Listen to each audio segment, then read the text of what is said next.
Hello and welcome to the lesson. Today we'll be talking about the difference between block and inline elements. I'll show you the correct syntax of these elements and demonstrate some differences in line breaking. Let's take a look at a sample code. I'll start by creating a simple H1 heading, heading 1.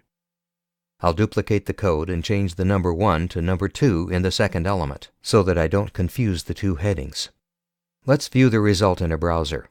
As you can see, nothing very interesting has happened. We worked with this basic code a long time ago. Let me add some more code inside the elements. I'll add the style attribute and type display, a colon, and inline. Let's refresh the browser again. Now you should see what I originally wanted to show you. The line between heading 1 and heading 2 didn't break. What I've actually demonstrated is the difference between block and inline elements. The H1 element is a block element by default. However, I changed it to an inline element, adding the display property and setting the value to inline. Another possible value is the block value. Keep in mind that this is the default value. Speaking of values of the display property, let me show you one more commonly used value, the none value. I'll type the none value inside the quotes and refresh the browser. As you can see, the first heading has disappeared. However, this particular example demonstrates an incorrect approach. Generally, it's not a very good idea to change an element, which is block by default, into an inline element. I only wanted to show you that it is possible. The most common block and inline elements are the div and span elements. Let's take a look at an example with the div element. Here you can see a short text from a previous lesson. I'll enclose it in a div element. This is a typical example of a block element which breaks the line before it and after it. To give you a better demonstration, I'll also enclose this date within another div element. Let's display the result in a browser. Notice the line break.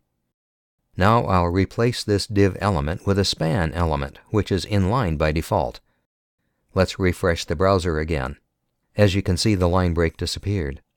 The example you're looking at demonstrates a typical layout. An inline span element is nested within a div block element. Let's see if we can do the exact opposite. I'll replace all span elements in the code with div elements. Don't forget the span closing tag. However, I won't even show you this example in a browser because it's a mistake to have a block element enclosed within an inline element. Look at the code carefully. It's really wrong to nest a block element within an inline element. Because of that, I'll change the code back to the correct syntax.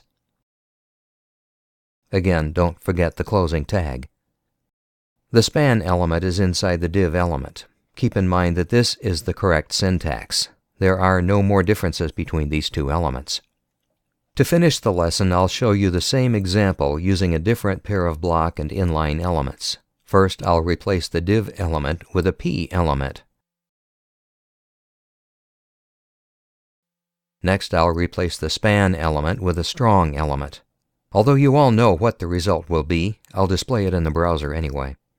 In this case, I don't think that anyone will try to nest the p element inside the strong element.